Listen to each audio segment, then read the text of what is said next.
കൊല്ലത്തു നിന്നും തിങ്കളാഴ്ച കാണാതായ 3.5 വയസ്സുകാരിയെ കെ.എസ്.ആർ.ടി.സി ബസ്സിൽ നിന്നും നാടോടി സ്ത്രീക്കൊപ്പം കണ്ടെത്തി.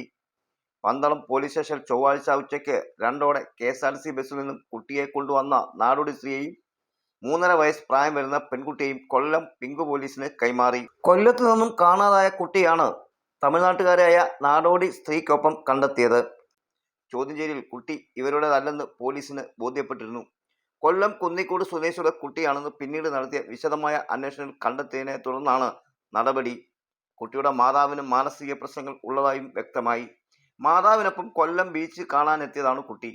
പന്തളത്ത് നിന്ന് തൃശ്ശൂരിന് പോകുന്ന കെ.എസ്.ആർ.ടി.സി ബസ്സിൽ യാത്ര ചെയ്ത് വന്ന നാടോടി സ്ത്രീയുടെ പക്കൽ നിന്നാണ് സംശയകരമായ സാഹചര്യത്തിൽ കുട്ടിയെ കണ്ടതും ബസ് ജീവനക്കാർ പന്തളം പോലീസ് സ്റ്റേഷനിൽ എത്തിച്ചതും. കൊല്ലം കുന്നിക്കോട് വിളക്കുടി സ്വദേശിനി സിയാനെയാണ് ഇവർക്കൊപ്പം കണ്ടെത്തിയത്. തിങ്കളാഴ്ച വൈകുന്നേരമാണ് കുട്ടിയെ കാണാതായത്. അമ്മ കൊല്ലം വനിതാ സ്റ്റേഷനിൽ ഉള്ളതായി പന്തളം പോലീസ് അറിഞ്ഞിരുന്നു. നാടോടി സ്ത്രീയെ ചോദ്യം ചെയ്തപ്പോൾ മകൾ ആണെന്നാണ് പോലീസിനോട് പറഞ്ഞത്. എന്നാൽ കുട്ടിയോട് ചോദിച്ചപ്പോൾ പേരും മറ്റും വെളിപ്പെടുത്തി. തുടർന്ന് പന്തളം പോലീസ് ഇൻസ്പെക്ടർ ടി.ഡി. പ്രതീഷിന്റെ നേതൃത്വത്തിൽ വിശദമായ അന്വേഷണം നടത്തി.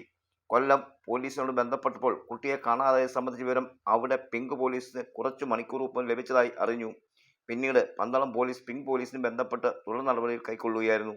സ്ത്രീയുടെ വിലാസം ഉൾപ്പെടെ കാര്യങ്ങളിൽ വ്യക്തത വരാനുണ്ട്. സംഭവത്തിൽ വിശദമായ അന്വേഷണം നടക്കുകയാണ്.